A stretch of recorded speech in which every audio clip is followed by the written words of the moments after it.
Hi po mga idol, so ipakita ko sa inyo yung natanggal naming gulong dito.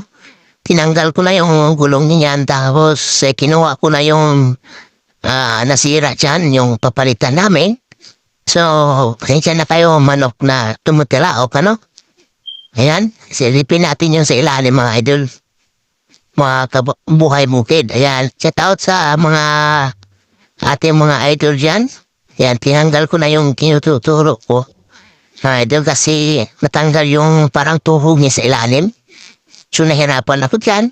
So hindi ko na ipakita sa inyo pagtanggal ko dyan kasi wala maghahawak ng kamera. Ako lang mag-isa. So yan, yung tinuturo ko yan, tinatanggal ko mga idol. So, naisipan ko lang din na ipakita ko sa inyo para may upload tayo sa ating channel. Service namin yan idol, pero sobrang dumi, hindi na nalinisan kasi hindi naman ginagamit yan lagi. So, ayan. Ayan, tinanggal ko na ngayon. Pasilip-silip.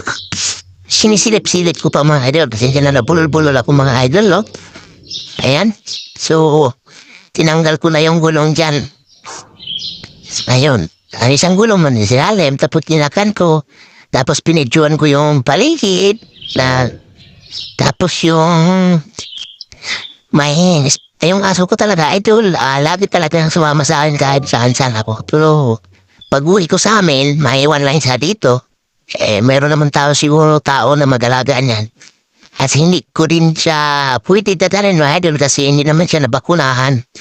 So, ano lang din sakyan ko, bus? So, mukhang mahirap yata. Iwan ko lang yan. So, mabidyo-bidyo naman ako dito. Papunta ng office. Yan yung service namin. Yan yung paligid dito. Sobrang lawak to mga idol. Kasi itong kumpanya to, farm kasi to.